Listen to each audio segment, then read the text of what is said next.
Рекламная информационная программа «Новости банков Оренбурга».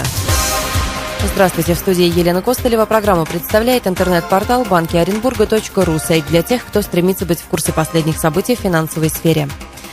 Жители Поволжья стали чаще совершать платежи, используя мобильные планшеты и смартфоны. Во втором квартале через мобильное приложение «Сбербанк онлайн» клиенты Поволжского банка ОАО «Сбербанк России» осуществили более 2,5 миллионов платежей на общую сумму 1 миллиард рублей.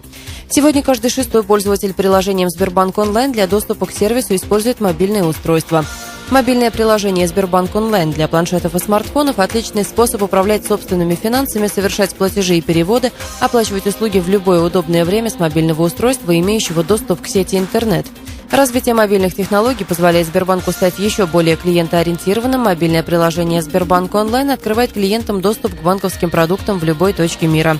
С начала года число пользователей приложения в Поволжском банке увеличилось в 1,5 раза и превысило 400 тысяч человек. «Мы стараемся, чтобы банк в кармане был у каждого клиента Сбербанка», прокомментировала заместитель председателя Поволжского банка ОАО «Сбербанк России» Светлана Арнаутова.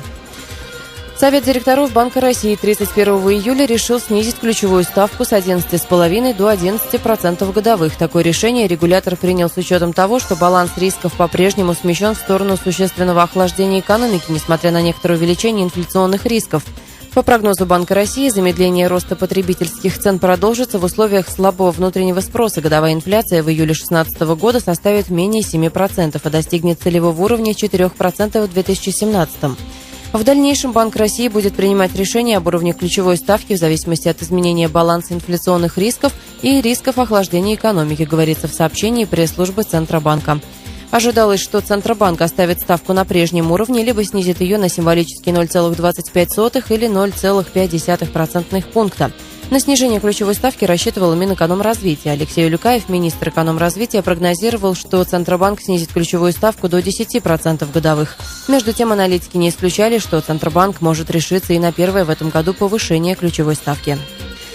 Компания «Финам» совместно с Московской биржей проводит конкурс «Я инвестор». Принять участие могут все желающие, заполнившие форму регистрации на сайте компании. Участникам конкурса доступны фондовые, срочные и валютные рынки Московской биржи. Если участник получил доход в результате совершения сделок на указанных рынках, то он претендует на получение денежного приза в размере полученного дохода, но не более 45 тысяч рублей. Более подробную информацию можно получить в офисе компании «Финам» на улице Чкалова, 2. Это все банковские новости на сегодня. Программу представил портал Банки Оренбурга, интернет-ресурс для тех, кто ищет самую свежую информацию о банках. Адреса, телефоны банков, карты банкоматов, онлайн-заявки на кредит, курсы валют и самые последние банковские новости. Адрес сайта banki-orenburga.ru.